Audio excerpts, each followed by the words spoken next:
Welcome जी, मेरा नाम doctor Aslan है और मैं आईकॉन आई केयर सेंटर लाहौर में कंसल्टेंट आई सर्जन हूँ। आज का जो टॉपिक है अगेन एक कॉमन टॉपिक है और बेसिकली ये रिलेट करता है हाई जो नंबर हैं ग्लासेस के, उन लोगों के नंबर जो बहुत मोटी ऐनक या बहुत मोटा चश्मा इस्तेमाल करते हैं और वो परेशान हैं ग्लासेस से, ग्लासेस रिमूव करना चाहते हैं लेकिन कंफ्यूज हैं कि कौन सी लेज़र उनके लिए बेस्ट रहेगी। अब जो लेटेस्ट टेक्नोलॉजीज़ हैं, जो लेटेस्ट इनोवेशन है आँख के अंदर नंबर को रिमूव करने के हवाले से, उसमें एक जो इम्पॉर्टेंट हमारे पास इंस्ट्रूमेंट है दैट इज़ ICL। और ICL जो है ये पिछले चंद सालों के अंदर बहुत ज़्यादा कॉमन हो गया है, बहुत ज़्यादा इसको इस्तेमाल किया जाता है ग्लासेस को रिमूव करने के लिए। अब कन्फ्यूजन ये है कि लोग अक्सर पूछते हैं कि किन लोगों के अंदर ICL होना चाहिए और किन लोगों के अंदर लैसिक या फेमटो लैसिक या स्माइल लेज़र की जानी चाहिए। इसका जवाब बड़ा सादा है।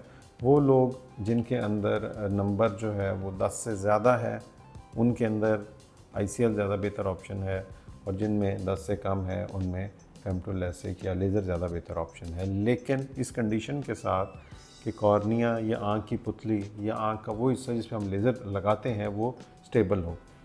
अगर आपका नंबर कोई सा भी है लेकिन आपकी जो कॉर्नियल टोपोग्राफी है, ये जो कॉर्निया की सरफेस है वो रेगुलर नहीं है और वो वीकनेस को शो कर रही है, तो ऐसी सूरत के अंदर फिर लेज़र नहीं की जा सकती है और उसमें फिर ICL आपके पास प्रोसीजर ऑफ चॉइस बन जाता है। सादा लफ्ज़ों के अंदर हम ये कह सकते हैं कि अगर तो हमारा नंबर बहुत हाई है तब भी लेज़र नहीं हो सकती और हमें ICL कराना पड़ेगा, और अगर हमारे कॉर्निया की शेप ख़राब है तो ऐसी सूरत के अंदर भी लेज़र नहीं हो सकती और हमें ICL करवाना पड़ेगा। यानी कि वो लोग जिनमें लेज़र पॉसिबल नहीं है as a treatment option for removal of glasses, तो उन लोगों के अंदर ICL is the procedure of choice. अगर वो ये चाहते हैं कि हमें हर हाल में ऐनक उतरवानी ही है और हम ऐनक के बगैर गुजारा नहीं कर सकते हैं। केराटोकोनस के पेशेंट्स बहुत एक कॉमन बीमारी है हमारे यहाँ जिसमें कॉर्निया की शेप जो है वो ख़राब हो जाती है। इसमें अगर लेज़र या CXL के ज़रिए आपके कॉर्निया को स्टेबल किया जा चुका है, कॉर्निया आपका अपनी जगह के ऊपर रुक चुका है, तो ऐसी सूरत के अंदर फिर हम नेक्स्ट जो है इसको जो ICL है उसके ज़रिए ग्लासेस को रिमूव करके विज़न को इम्प्रूव कर सकते हैं। तो ICL बुनियादी तौर पे एक बहुत अच्छा ऑप्शन है उन लोगों के लिए जिनमें लेज़र मुमकिन नहीं है, और वो लोग जिनमें नंबर जो है 1 से लेके 10 तक है, ये एक रफ़ एस्टिमेट मैं आपको बता रहा हूँ, अंदाज़े के लिए बता रहा हूँ।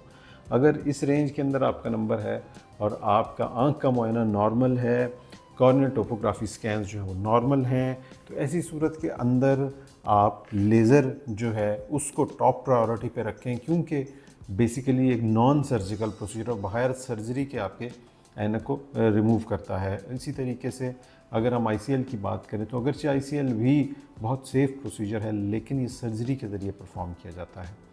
तो अगर आप लेज़र नहीं करवा सकते हैं then your preference should be ICL, और अगर आपके तमाम टेस्ट ठीक हैं then your preference should be laser. ये सिंपल आंसर है हमारे उन लोगों के लिए जो कंफ्यूज हैं ICL और लेज़र के बीच में। आज के लिए इतना ही। Thank you. अल्लाह हाफ़िज़।